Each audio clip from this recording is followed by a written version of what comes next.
Greetings, it's Rock and Roll Spot Connect with my review of the recently released horror thriller, whatever we're going to call it, movie, Escape Room. Escape Room, I went and saw it last night, and it's a rather simply described film. It's six strangers get invited to try out a new escape room and must figure out how to, well, escape. Some quick thoughts. It's not the best horror thriller movie. It's very far from the worst, in my opinion. Even with the fact that it's rated PG-13. I found it actually to be very reminiscent of the Cube series as well as the Belko Experiment. Which I mean that in a good way. Anyway, so the cast, you've got Deborah Ann Woll as Amanda, as a combat veteran who isn't fond of smoking or tight spaces. Taylor Russell as Zoe, who's a presumably autistic physics student, not fond of groups of people, especially.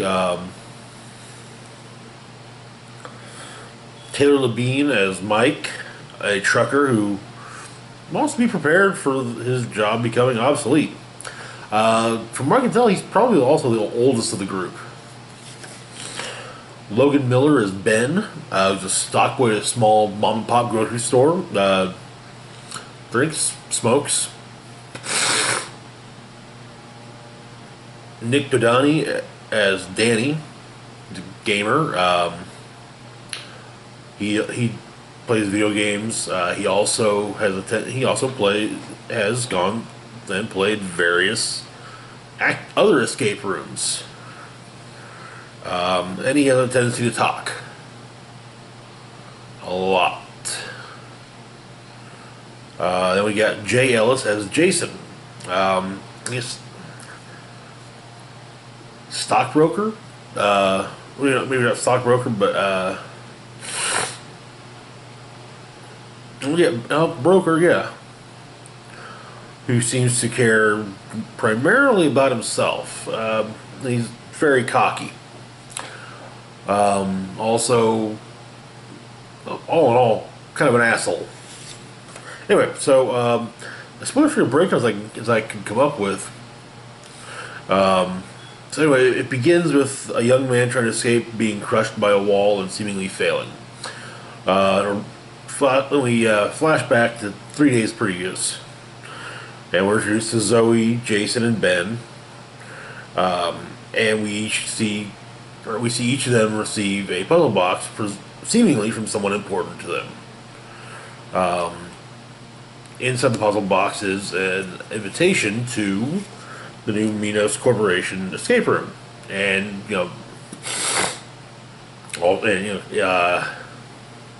basically promise $1,000 at least upon complete. I can't remember if it's upon completion or being first completed.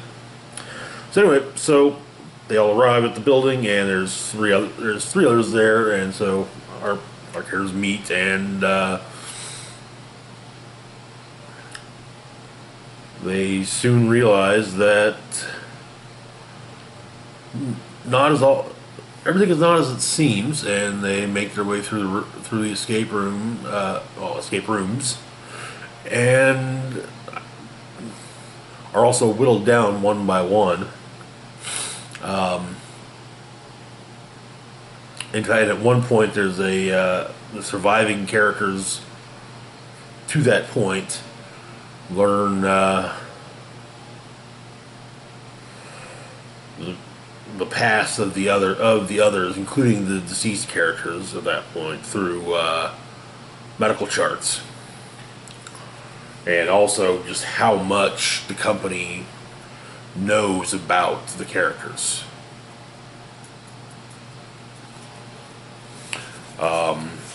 Anyway, so ups and downs. The upside, I was actually surprised it avoided the inside man trope that movies like this tend to have. Though, to be fair, I don't recall either Belko Experiment or the Cube movies having an Inside Man either. So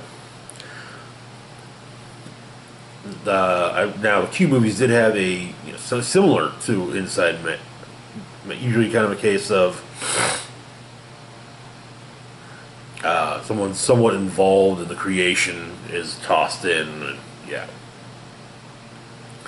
has been thrown in so that they can't talk about the cube's existence.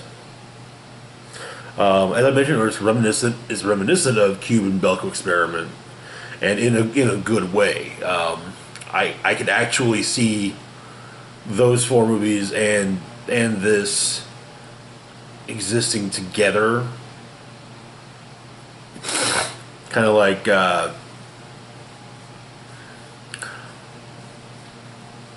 Escape Room and Belko Experiment, basically kind of leading to the creation of the cubes from the Cube series.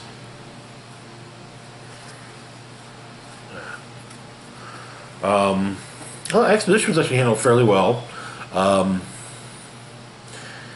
It told as well as showed, basically. You generally had, and especially in the, Amanda's combat veteran status is established as they're getting out of the first room, and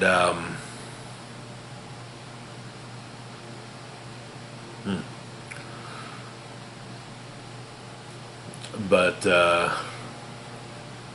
so we actually see a flashback to her in Iraq, and she also mentions that she was in Iraq, but the characters, the surviving characters, when they're going over the medical charts, talking, they actually show, to a degree, show what happened, but with it being narrated. I thought it worked for the story. I thought it worked well for the narrative of the movie, and also getting to know the characters, which admittedly we'd only really gotten to know a few by that point. So yeah. Well, honestly, well shot, well acted. When it comes to well shot, this also kind of pulls in the set design as well. The upside down pool hall. That was a trip. Yeah, downsides, however, it's not perfect, obviously. It does have a bad habit of telegraphing what's going to happen, and it very openly sets up a sequel.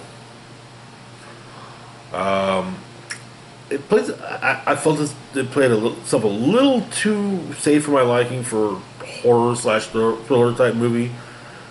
When it comes to certain things, language and gore, but that's probably more than likely because it's rated PG-13,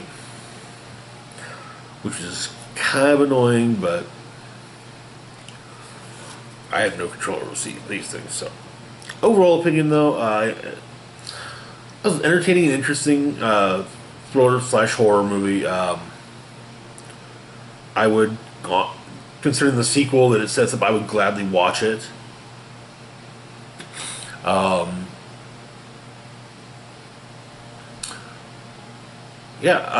Rating wise, I'd say 3.5 out of 10. A little better than than average. Not great, but not terrible. Anyway, that's all I got for today. I'm actually trying to put up a list go through, make a list of movies I plan to review over the course of the year, as well as lists of the movies I'm actually really excited about this year and the ones I'm not excited about. Well, actually, to be perfectly honest with the ones I'm not looking forward to, you'll probably be able to figure that out from the fact that they probably won't be on the list that they won't be on the list of movies I'll be reviewing. So, anyway, that's it for today. As always, feel free to like, share, and subscribe. Links to my social media pages and my Patreon are on the description box down below. This is the Rock and Roll Spock signing off, saying live long and rock hard.